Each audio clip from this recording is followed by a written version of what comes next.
impedir que, infelizmente, tem pessoas aqui dentro da Santa Maria que acham que deficiente é um objeto e, através das pessoas com deficiência, fica se beneficiando a si próprio.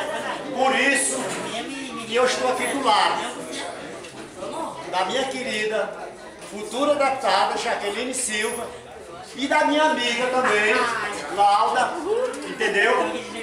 Que isso fique bem registrado aqui, que nós, pessoas com deficiência, nós somos um cidadão igual a qualquer outra pessoa.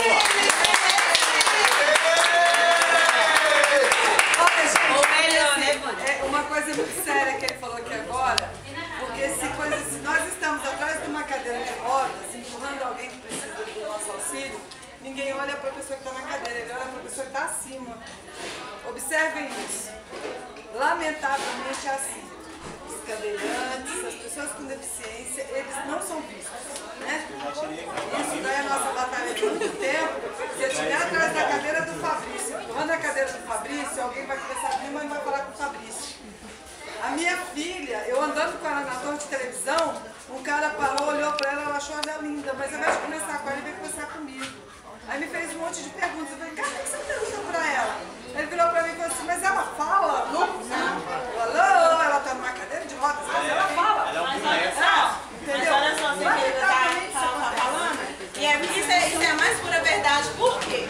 Não querendo te cortar, não. Eu vou entregar um currículo, se eu mentir no currículo, tenho um curso de informática, tenho um curso de telefonista, tenho vários cursos, como muita gente sabe que eu faço curso até, mas se eu botar lá no currículo portador de necessidade especial, o pessoal não dá um emprego. Infelizmente a gente está num país que a gente tem que mentir. Se eu botar tudo no papel e dizer não botar no final, para eles descobrir quando eu estiver lá, que vai descobrir, você tem deficiência visual, porque se você for honesta colocar num currículo, é barrado. Por quê? Isso já aconteceu várias vezes comigo, eu fui para várias entrevistas de emprego, na hora que chega lá, você tem deficiência visual? Não, a gente liga para você se precisar, estava precisando, mas não precisa mais não. É desse jeito que funciona.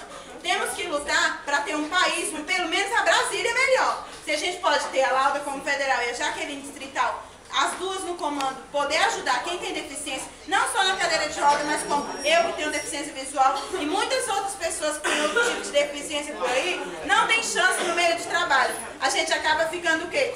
Trabalho no comércio não é um trabalho que não seja digno, mas você tem qualificação profissional, você tem curso para você fazer